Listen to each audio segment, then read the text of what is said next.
Hi, this is Pastor Steve with an encouraging word. Did you know we live in ordinary time? Not so much talking about ordinary days, which certainly is part of that, but it's part of the church year, the church calendar we follow as United Methodists.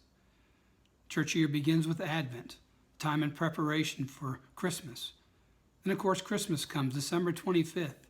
We celebrate God with us, Emmanuel, the Incarnation. That's followed by the season of Epiphany. Epiphany, we remember when the wise men came and the Lord's baptism. Then the season of Lent. We reflect and remember and consider our lives as followers of Jesus. Part of Lent, of course, is Holy Week. Remember Maundy Thursday, the crucifixion on Good Friday, and the joyous celebration of Easter Sunday.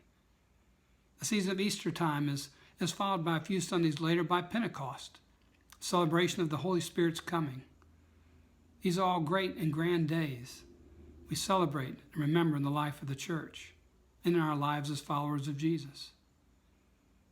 But then there's ordinary time, which comes from after Pentecost until that first Sunday in Advent when we start the church year again.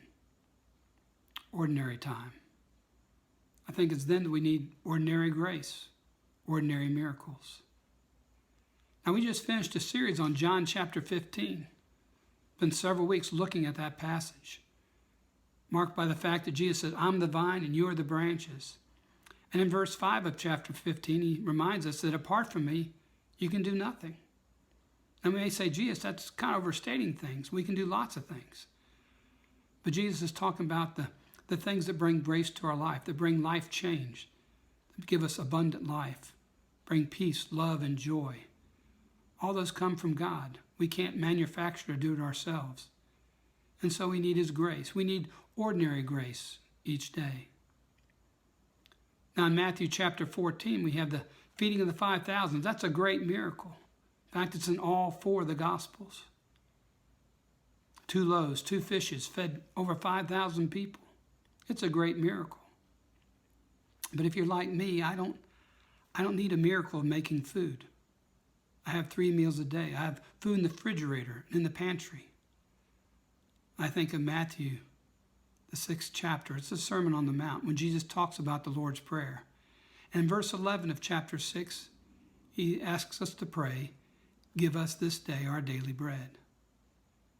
Now for me, I need an ordinary grace, ordinary miracle, to be satisfied with a daily bread, a daily portion. To not eat more than I should, which I'm guilty of too many times.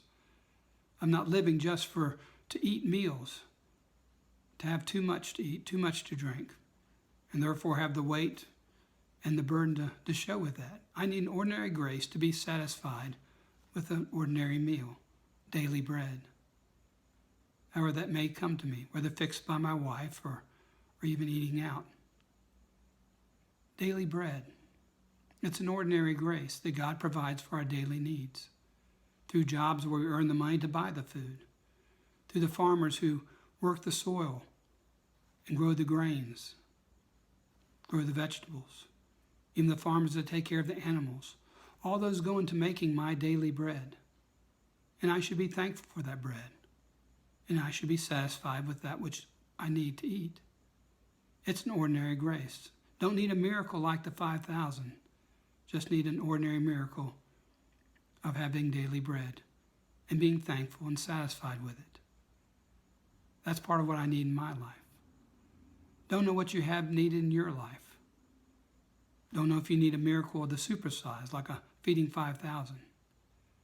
But I think if you're like me, you need just an ordinary miracle, ordinary grace, to be satisfied with what you have, to receive your daily bread. If we can do that, and be thankful. That's part of God's grace in our life. To learn to be content, to be thankful, to receive the blessings in the ordinary way that comes, even through a meal that we eat and the meals we share with those we love. And that's ordinary grace, an ordinary miracle in my life. It might just be one in yours. That's Pastor Steve with a word of encouragement.